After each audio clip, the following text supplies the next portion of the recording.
আসসালামু আলাইকুম সুপ্রিয় দেশবাসী। লবণিতা চৌধুরী তো তার বয়ান ধুমসে চালিয়ে যাচ্ছে। এবার তার বয়ান শুরু হয়েছে 2024 সালের জুলাই আগস্ট গণহত্যায় নাকি সামরিক বাহিনীর 66% অস্ত্র ব্যবহার করা হয়েছে। সে বলছে সেনাবাহিনী কেন পুলিশকে জনগণের উপর মারণাস্ত্র ব্যবহার করতে নিষেধ করেনি। ওরে বাবারে, জনগণের উপর কি মায়া! পুলিশ কারো কথা শুনে?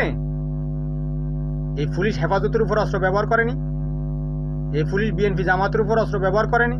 তখন তো নবনীতার দেশেই ছিল।